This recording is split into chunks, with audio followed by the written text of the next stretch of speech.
رمضان میں جب ہم لوگ قرآن شریف کی تلاوت کرتے ہیں تو پہلا فوکس ہم لوگوں کا جو رہتا ہے وہ اس بات پر رہتا ہے کہ پارہ جلدی سے پورا ہو جائے. آج 3 پارے پڑھ لیں, آج 4 پارے پڑھ لیں, زیادہ سے زیادہ پارے پڑھ لیں.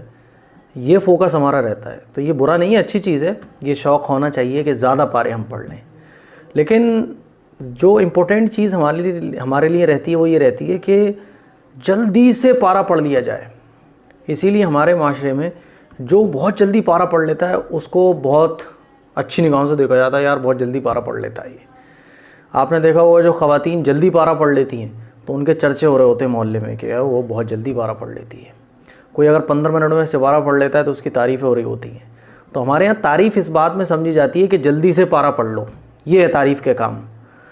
اسی وجہ سے بہت سارے لوگ مجھ سے پوچھتے ہیں کہ مفتی صاحب پارہ کتنی دیر میں پڑھ لینا چاہیے.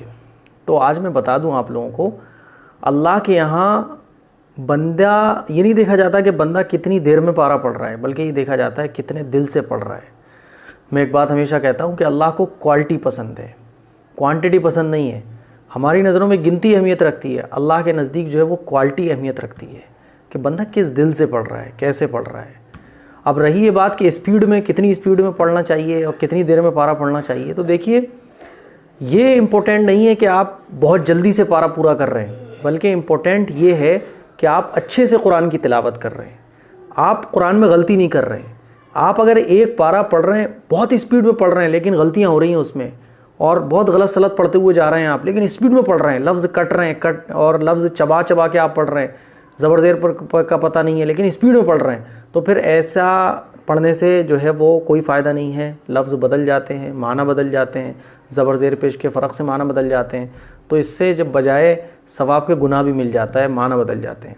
لیکن آپ اچھا پڑھ رہے ہیں اور ایک پارہ آپ 1 گھنٹے میں 2 پارے پڑھ سکتے ہیں, لیکن آپ ایک پارہ پڑھ رہے ہیں لیکن اچھا پڑھ رہے ہیں, عمدہ پڑھ رہے ہیں, زبر زیر پیش کا فرق کرتے ہوئے پڑھ رہے ہیں کہ لفظ نہ بدلے, لفظ نہ چبے, لفظ نہ کٹے, زبر زیر پیش ادھر سے ادھر نہ ہو جائے, اس کا خیال رکھتے ہوئے آپ پڑھ رہے ہیں, اچھے طریقے سے آپ قرآن کی تلاوت کر رہے ہیں. تو یہ امپورٹنٹ ہے, یہ ضروری ہے. اور رہی اسپیڈ کی بات, حضور علیہ الصلوۃ والسلام جو ہمارے پیغمبر ہیں, آقا مدنی صلی اللہ علیہ وسلم اسپیڈ سے قرآن نہیں پڑھتے تھے بلکہ ٹھہر کر قرآن پڑھا کرتے تھے. تو ہمیں اس بات پر فوکس کرنا چاہیے کہ ہم قرآن کے جتنے بھی پارے روزانہ پڑھیں لیکن اچھے سے پڑھیں, اچھے سے پڑھیں. یہ نہیں کہ اسپیڈ سے خوب پڑھ رہے ہیں, 5 پارے پڑھ لیے, 6 پارے پڑھ لیے, لیکن اسپیڈ سے پڑھ رہے ہیں, پتہ ہی نہیں ہے کہ لفظ کٹ رہے ہیں, چب رہے ہیں اور کچھ کا کچھ بن رہا ہے. ایسے نہیں, اچھے طریقے سے پڑھیں. آپ چاہے دیر میں پڑھیں لیکن قرآن کو اچھا پڑھنے کی کوشش کریں, یہ ضروری چیز ہے ایک.